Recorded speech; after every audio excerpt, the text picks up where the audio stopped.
Il est 19h passé de 40 secondes. Bonsoir, bienvenue dans le journal de la première.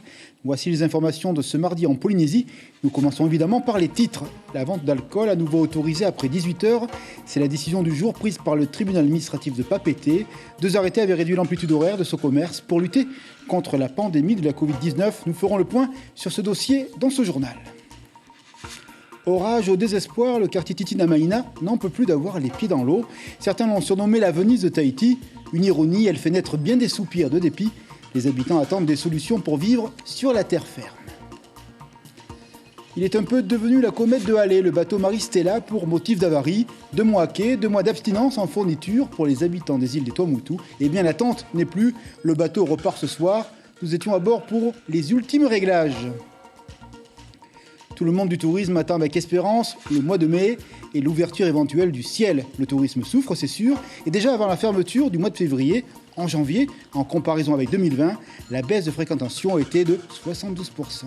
Pour décrypter tout ceci, nous retrouverons Lucille Guichet-Tirao. À l'image d'un professeur de médecine, elle va disséquer toutes les données à l'aide de l'écran tactile. À tout à l'heure, Lucille. Les championnats de Va'a boivent la tasse, annulée. Le plan d'eau du Taonui n'est plus le cadre adapté à leur accueil. En effet, les travaux du SWAG destinés à l'hôpital changent la scène des exploits. Entre obligations financières et calendrier embouteillé, il faudra attendre 2022 pour vivre cette compétition. La noblesse du monde artisan, sa diversité aussi, où l'acte de création se conclut par la passion de fabriquer. Nous sommes allés à la presqu'île, là au point zéro. Les coquillages deviennent objets. Mareva nous ouvre son atelier. L'offrande des vagues se fait beauté. Un éventail sans fin de petites et de belles œuvres à découvrir à la fin de cette édition. Les juges administratifs ont tranché. La vente d'alcool est à nouveau autorisée après 18h.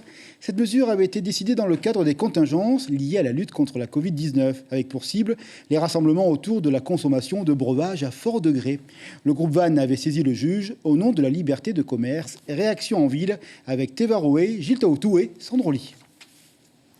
Plus besoin de se presser désormais pour acheter du vin ou de la bière dans les magasins. L'interdiction de la vente d'alcool après 18h a été annulée. De plus, les commerçants pourront de nouveau mettre des boissons alcoolisées dans leur frigo. Du côté des consommateurs, les avis sont partagés. En effet, en un an, de nouvelles habitudes ont été prises. Ça ne change pas trop d'avant 18h, enfin, je trouve. Il n'y a pas trop de différence avant 18h, après 18h. Peut-être en moins, enfin, pas réfrigéré, ça, ouais. D'accord. Mais pour, ouais. Hyper con. D'accord, vas-y, pourquoi? Je bois pas de l'alcool, moi. Oui, oui. Non, je goûte l'alcool, j'aime pas l'alcool. Même la cigarette, pareil. Rien ne changera. Peut-être que les gens vont consommer plus. Pas où la caisse à 18h, ils vont consommer jusqu'à 20h. C'est mieux de laisser comme ça le vendredi, samedi, dernier jour. Les gens sont plus calmes. Les plaignants dénonçaient le caractère injustifié du maintien de cette réglementation et la discrimination économique qui en résultait. En effet, les cavistes n'étaient pas concernés par l'interdiction de vente de boissons réfrigérées. Le tribunal administratif s'est appuyé sur 3 points pour motiver sa décision. Le premier, c'est que le Conseil des ministres avait excédé ses compétences. Le second, c'est que la liberté du commerce et de l'industrie avait été atteinte. Il avait été porté atteinte à ce grand principe constitutionnel. Et le troisième, c'est qu'il y avait une rupture d'égalité entre les magasins dits spécialisés en vente d'alcool, qui eux avaient la liberté de vendre de l'alcool quand ils le souhaitaient finalement, et les magasins non spécialisés comme les supermarchés. Mais la bataille juridique n'est pas finie. En effet, les enseignes pourraient se retourner contre le pays et demander à être indemnisées. Merci de votre attention. Affaire à suivre, comme on dit. Non sans une certaine ironie, teintée d'une forme de tristesse. Pour ses habitants, on l'appelle la Venise de Tahiti. C'est le quartier Titinamaina, c'est simple. Le ciel gronde et les habitants sont inondés. La terre ferme est seulement donc une expression. Problème, le quartier est privé, mais la commune veut agir sur les évacuations d'eau qui sont la cause des déboires. Reportage sur place, Kailine Liénard avec Patrick Tinsing. En vacances, les enfants du quartier Titine s'amusent dans ces flaques qu'ils connaissent par cœur. Mais en période scolaire comme en octobre dernier, ils peinent à prendre le chemin de l'école. Se déplacer devient un calvaire pour les habitants du quartier lorsque le ciel se met en colère. Quand il y a des fortes pluies qui durent une semaine, les petites voitures ne peuvent plus passer. Ce sera que des 4x4 ou des camions qui pourront ramener les gens qui habitent derrière. Chez nous, L'eau, elle arrive au niveau de l'entrée de notre salon. Et si les 4x4 et les camions venaient à filer, c'est là qu'on ramasse l'eau dans la maison. Pendant 3 semaines, le maire a réuni les riverains concernés à plusieurs reprises pour leur présenter des solutions concrètes. Mis à part 2-3 réticences, ces plans d'aménagement ont été approuvés.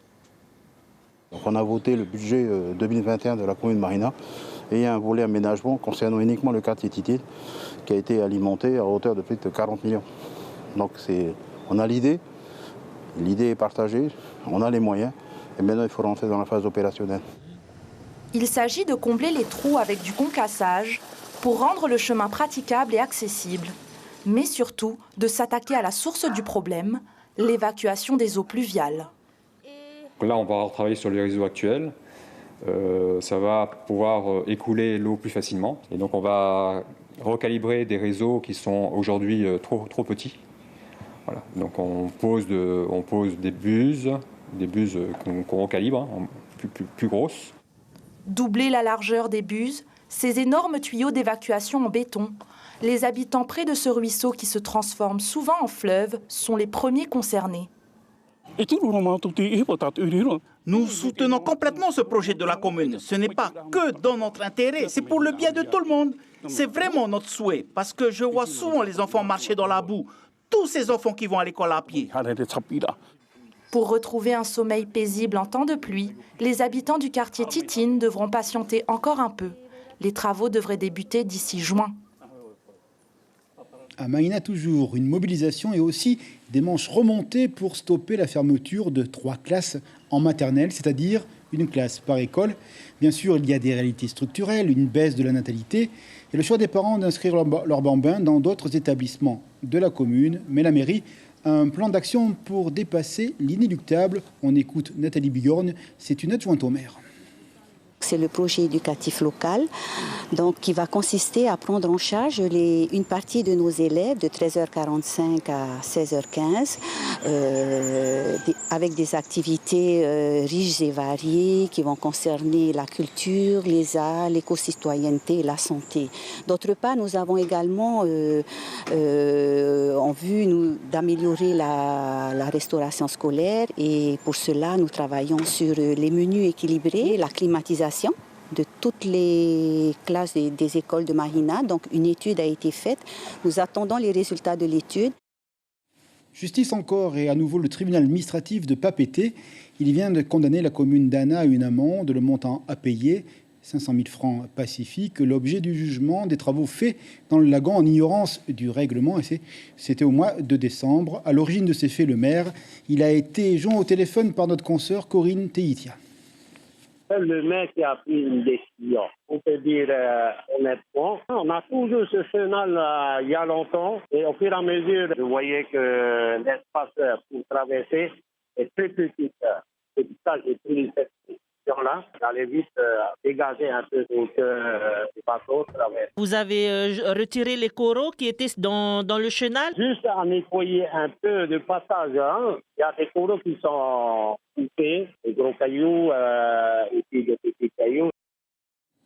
Et une bonne nouvelle dans ce journal, 2 mois à quai pour cause de panne et de réparation en réponse. On parle du Maristella 4 dont l'absence au Tuamotu a transformé les jours en vaine attente. Eh bien, il va retrouver ce soir le large. On était présent pour les derniers tests, un reportage signé par Gemso avec Mirko Vanfo.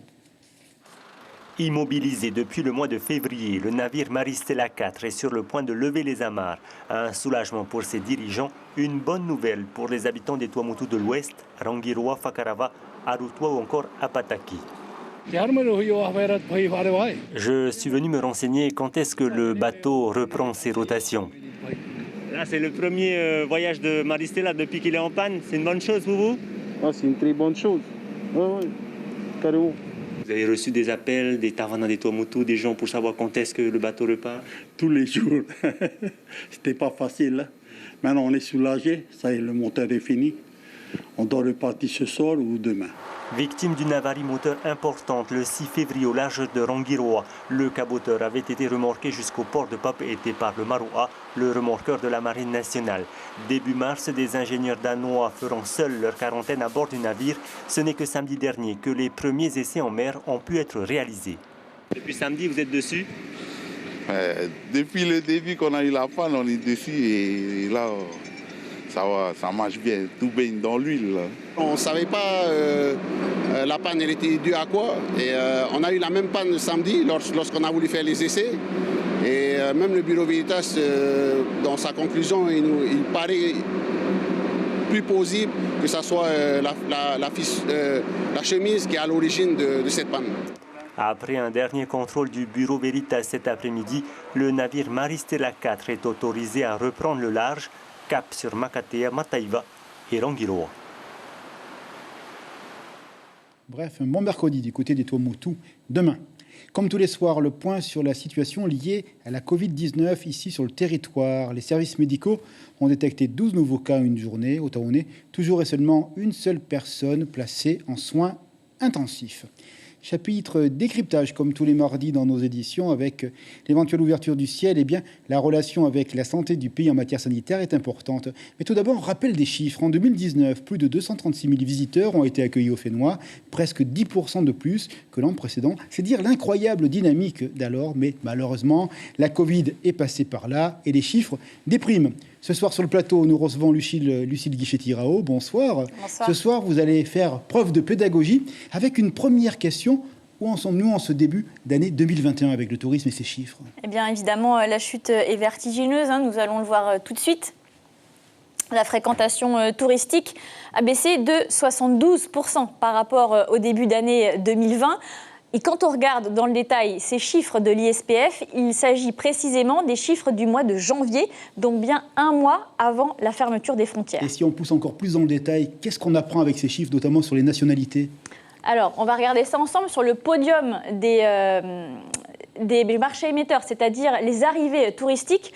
Plus de la moitié des visiteurs arrivent de France, suivis de près par le marché nord-américain et puis le marché qui concerne le reste de l'Europe. Toutefois, cette proportion, on ne la retrouve pas dans les hôtels. On regarde ça tout de suite ensemble. On est toujours au mois de janvier 2021, donc un mois avant la fermeture des frontières. Et déjà, au mois de janvier, eh bien, la clientèle locale voyage en Polynésie. Elle représente près de la moitié des nuitées dans les hôtels, c'est-à-dire 43%, suivie par la clientèle nord-américaine et enfin la clientèle française. Alors, cette clientèle, où se rend-elle? Eh bien, majoritairement aux îles du Vent, Tahiti et Moorea, qui accueillent la grande majorité des touristes et bien sûr, toujours suivi de près par Bora Bora. Merci pour cet éclairage, Lucille, avec ce petit coup de chapeau au patriotisme économique des gens du Fénois. Une information de la dépêche pour suivre avec le SWAC à Taoné. Eh bien, ça swing mal pour le Vaha. On s'explique, le plan d'eau habituellement dédié au championnat de pirogue ne pourra pas les accueillir. En cause, les travaux pour le futur système de climatisation de l'hôpital, alimenté, vous le savez, par l'eau de l'océan. Conséquence, toutes ces compétitions tombent à l'eau avec un calendrier déjà embouteillé. Le reportage. À la mi-mai, ces longues barres en acier vont être plongées dans la mer. Date à laquelle étaient également prévus les championnats de vitesse de Vaha. Quand ce n'est pas une pandémie mondiale, ce sont des travaux qui barrent la route des compétiteurs. On a appris ça il y a 3 semaines, donc on a été convoqué par l'entreprise des grands travaux, le pays et les responsables de la mairie sur la disposition et la fermeture de la zone. Des illusions pour les rameurs, le SWAC de l'hôpital de Taoné, système de climatisation sous la mer, ne permet donc aucune activité terrestre ou marine autour de la zone. Une nouvelle sans issue. Nous avons le piquetage déjà qui est déjà figé. Et donc si on le déplace par exemple sur Mataya comme nous avons fait en 2017, donc il faut tout rénover le plan d'eau puisque ça a été laissé pendant ça fait déjà 4 ans. Donc il faut tout remettre en place, donc il faut faire venir l'entreprise de plongée pour aménager et donc ça nous coûte aussi de l'argent. Donc c'est un budget entre 500 et 1 million. Même s'il y a plus de 80% de chances qu'il soit reporté à l'année prochaine, un créneau pourrait éventuellement se libérer après le Heiva, car nos champions ont besoin d'entraînement. L'année prochaine, le Vaha s'exporte. Ce seront les championnats du monde à Londres sur la Tamise. C'est quand même d'abord historique parce que la Polynésie va participer à un événement européen et bien sûr mondial, mais aussi parce que culturellement, on va pouvoir transporter notre Vaha de la Polynésie à l'Europe. Pas de pas en arrière, la frustration laissera place à la victoire en temps voulu. Le Hawaii Kinui est quant à lui maintenu en octobre. Allez, on imagine un petit peu. Vous connaissez les stades du Brésil lors de la Coupe du Monde de football. Eh bien, la Fatavoie, c'est un peu cela en termes d'ambiance pour les championnats de volley de Polynésie. C'est le Maracana. Ça pousse, ça encourage et tout ceci dans le respect des gestes barrières. À l'image, vous le voyez là, Ta contre Bora Bora. Finale ce vendredi avec à la clé une montée en catégorie fédérale B. Alors, c'est qui les plus forts comme dit la chanson? Nous le saurons en fin de semaine. Les images étaient signées par Nicolas Suire. On continue toujours dans le sport et on va aux Marquises. Il est toujours des gens inspirés, inspirants, complètement investis dans leurs tâches, leur mission. Il en est ainsi de jeune Térémy Richard. Elle vit aux Marquises et là, grâce à elle, le basket a repris des couleurs orange vif, comme ses ballons. Anouk Ouiva, elle a relancé la discipline. En toute logique, elle est devenue la présidente du basket pour tout l'archipel. Elle a beaucoup de projets. Elle s'est confiée à notre correspondante sur place, Marie Curbat. Ici à Nukuiva, on a créé une école de basket. Wapo est en train de créer son école de basket. Kivaoa vient de créer un club que nous sommes très contents. Et nous avons demandé aussi à Wahuka s'ils peuvent bien nous accueillir et que l'on puisse voir le maire de Wahuka afin d'installer aussi des panneaux pour des compétitions à Wahuka. Nous avons vu récemment le maire de Nukuhiva, Benoît Kautai, que nous avons un grand besoin de structure à Nukuhiva, parce qu'il y a énormément de disciplines. Bref, la Dream Team se prépare du côté des Marquises grâce à ce travail bénévole. À Tubaï, aux Australes, on a travaillé le jeu des jambes, les poings comme des éclairs bien enserrés dans les gants. La Fédération tahitienne de boxe anglaise a tenu séminaire sur l'île. Là-bas, il y a 5 clubs et des licenciés à l'affût des nouvelles techniques et surtout des bonnes méthodes pour l'entraînement. À l'arrivée, 60 sportifs et 7 entraîneurs ont été grisés par 30 heures de belles et bonnes formations. L'année prochaine, ils reviendront dans l'espoir de former une sélection des Australes pour le championnat de Polynésie. Steve Mack fait la synthèse de cette belle semaine. Il y a beaucoup de potentiel et il faut savoir qu'il y a des jeunes qui se sont entraînés pour pas mal d'années. Maintenant, ils ont l'opportunité dans le futur de participer aux Jeux Polynésie. Comment ça va se passer? Vous allez faire aussi les Jeux des Australes? On espère. Le Covid est présent, on espère que tout sera fait pour qu'on ait nos compétitions aux Australes. Donc là, c'est tout pour eux. Vous allez contacter aussi les autres îles? C'est l'objectif, c'est de promouvoir la boxe dans tous les Australes. Belle initiative. On va parler d'artisanat. C'est parti, panaché de couleurs, d'audace et de savoir-faire locaux. Un rendez-vous pour se voir à nouveau après une si longue absence. Les artisans sont de retour. Leur festival s'appelle Tahiti Terima'i. Il a débuté aujourd'hui à Papeete. 2 mois de rencontres, complices de beauté en parure, 3 lieux à visiter et des premiers visiteurs déjà sous le charme, à l'image du ministre de la Culture qu'a rencontré ce matin Jeanne Pequet. Ça fait plus d'1 an que certains nous disent on n'a plus rien. Donc il fallait que l'on trouve une solution et voilà, on s'est engouffré un peu dans les quelques failles de la réglementation sanitaire et d'où cette exposition multisite. Là, on n'a que 19 artisans qui peuvent être accueillis ici. Voilà, 17 à la CCISM, une vingtaine au centre Weimar. Donc voilà, l'idée c'est de pouvoir accueillir au moins 50 personnes dans le même laps de temps, même si c'est en multisite. Mais c'était important de le faire. Et dans la même veine, un beau reportage découverte maintenant. Ils sont souvent patinés par le roulis des vagues, cette part marine qui pose son empreinte presque de manière invisible sur leur forme. Les coquillages, trésors au pied de nos passages, peuvent avoir une autre vie, plus intérieure, assemblée, retravaillée par l'intelligence des hommes et surtout l'agilité de leurs mains. Au PK0, ils deviennent objets, bracelets, miroirs, lampes, le décor sensible de Mareva Orekbeck, une artisane visitée ce matin par Juan Puturu, Laïté Mouri et Patita Savea. Chaque matin, Mareva inspecte minutieusement ce bord de plage de Te Ahupo. Depuis l'embouchure de Fauoro jusqu'à la pointe Wharemahora, chaque mètre carré révèle une variété de coquillages aux couleurs uniques, un véritable trésor à chaque fois. Le fait qu'il y ait la rivière, ce mélange d'eau douce et d'eau de mer, la couleur des coquillages, elle est différente. C'est pas pareil qu'au Tuamotu, on va trouver. Et puis le fait qu'il y ait les cailloux, les vagues tapent beaucoup plus le coquillage dans les cailloux, ça fait que ça décape très vite Et ce qui donne vite la couleur, j'ai pas besoin de le préparer. Et pour étoffer sa collection de coquillages, Mariba fait appel à des ramasseuses de Niaou. Une étape incontournable aujourd'hui pour satisfaire au mieux les commandes. J'ai des ramasseuses qui vont, qui font que ça pour moi, pratiquement tous les mois ou tous les 2 mois. Voilà. Mais elles sont courageuses. Hein. Je sais que c'est dur. Hein. Moi, je le faisais avant. Hein. Et pour l'aider au quotidien, Mariba n'a pas hésité à prendre sous son aile une habitante du Fénois Eihere, Victoria, employée en contrat CAE. Elle seconde Mariba pour la préparation des pièces.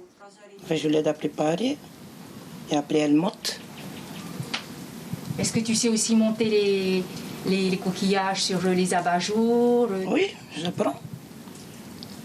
Elle me dit comment on fait, je fais. Elle fait tout ce qui est préparation à l'arrière, hein? C'est-à-dire le lavage, les tresses, le montage des coquillages et tout. Et moi, je fais la création. Donc là, j'ai du temps pour faire de la création. Avec les arrêts des avions, j'ai beaucoup travaillé. J'ai attaqué les grosses pièces, hein? C'est-à-dire les abat-jours, les pieds de lampe, les miroirs en quantité, les lampes à pétrole, les tableaux, beaucoup de choses. À part sa petite clientèle au Fénois, Mariba exporte depuis 6 ans déjà l'essentiel de ses créations Vanuatu. Les commandes ne désemplissent pas, au contraire. Et comme elle aime à le souligner, le véritable trésor des Polynésiens se trouve juste sous leurs pieds. Il faut simplement être persévérant et croire en ce que l'on fait.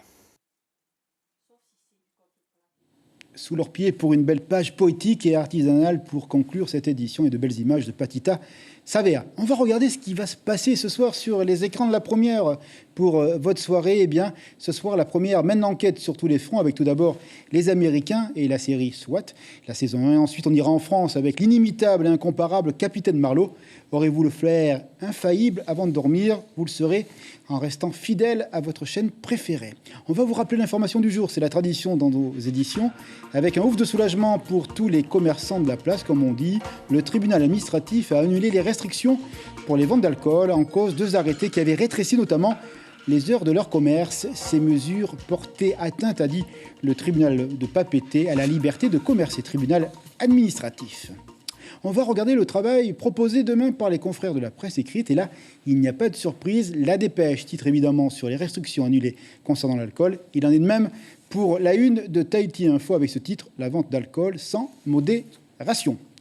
Demain, la une de vos journaux, on vient de le voir. Demain, vous allez vous réveiller à la radio à partir de 6h pour les bulletins d'information. N'oubliez pas évidemment notre site internet 24h sur 24. Et pour se dire au revoir, de belles images au retour au PK0 avec Mariba, les images de ces coquillages qui deviennent œuvres d'art. Bonne soirée sur la première.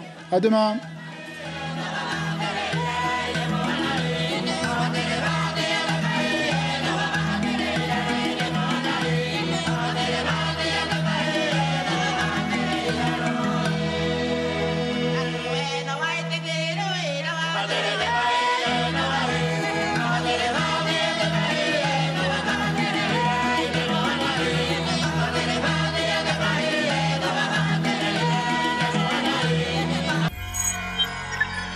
Retrouvez ce programme en replay sur notre site internet.